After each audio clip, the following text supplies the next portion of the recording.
bangsa Belanda pertama kali masuk perairan kepulauan Indonesia pada 1596 Masehi, berpuluh-puluh tahun setelah kedatangan Portugis dan Spanyol.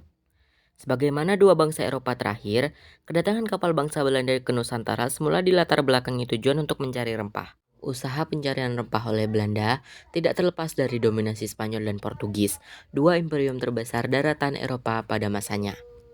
Tadinya, Belanda mendapat suplai rempah dari Lisboa, ibu kota Portugis.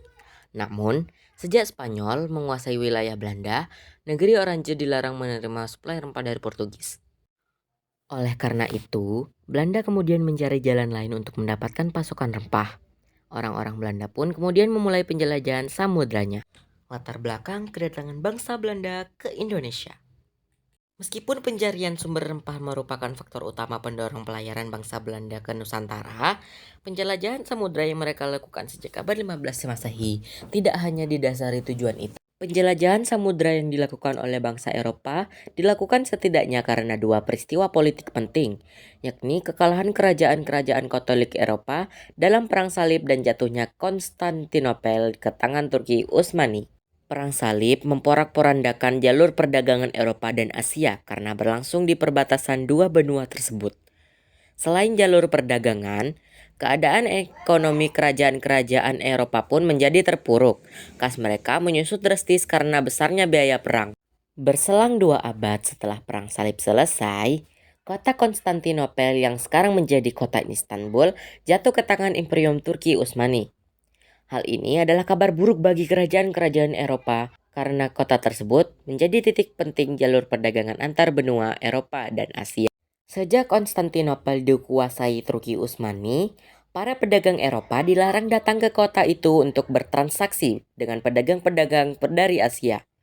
Laut Tengah kala itu pun dikuasai oleh Turki Utsmani sehingga bagi para pedagang Eropa nyaris tidak ada peluang untuk berinteraksi dengan penyuplai barang dari timur jauh. Terputusnya jalur-jalur perdagangan Asia Eropa tersebut dibarengi oleh perkembangan ilmu pengetahuan dan teknologi bangsa-bangsa benua biru.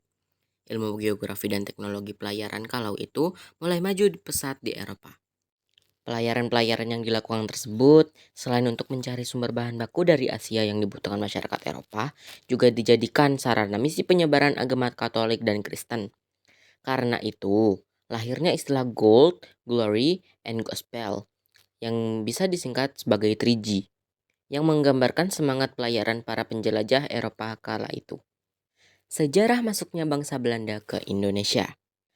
Para penjelajah Belanda pertama kali masuk ke Kepulauan Nusantara pada tahun 1595 dengan 4 buah kapal, 64 pucuk meriam, dan 249 awak yang dikomandoi oleh Cornelis de Houtman. 4 kapal Belanda yang dipimpin oleh Cornelis de Houtman tiba di perairan Banten pada 27 Juni 1596. Tepat hari ini 420 tahun yang lalu ya. Sebelum angkat sahu dari Amsterdam, Cornelis mendapat informasi bahwa di timur jauh sana ada kepulauan penghasil rempah-rempah yaitu Nusantara.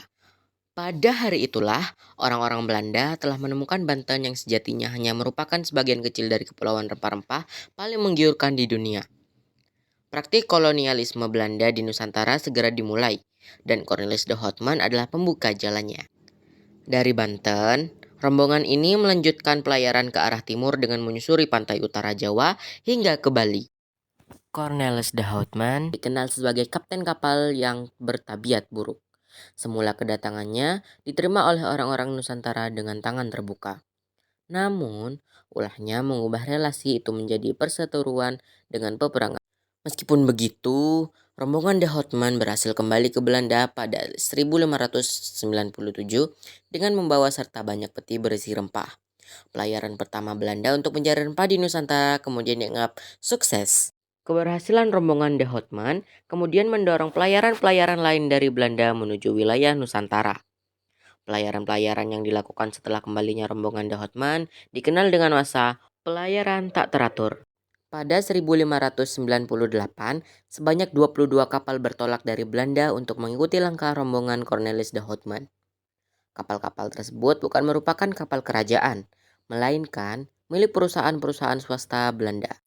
Pada Maret 1599, rombongan Van Eyck berhasil mencapai Maluku yang kala itu menjadi penghasil utama rempah-rempah dalam jumlah besar.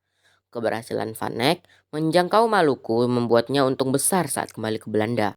Pada 1601, gelombang pelayaran menuju Nusantara kembali datang dari Belanda.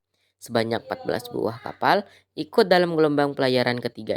Sebenarnya, baik Spanyol dan Portugis mencoba merahasiakan keberadaan Kepulauan Nusantara dari bangsa lain di Eropa. Namun, terdapat awak kapal asal Belanda dalam kapal Portugis yang melakukan penjelajahan.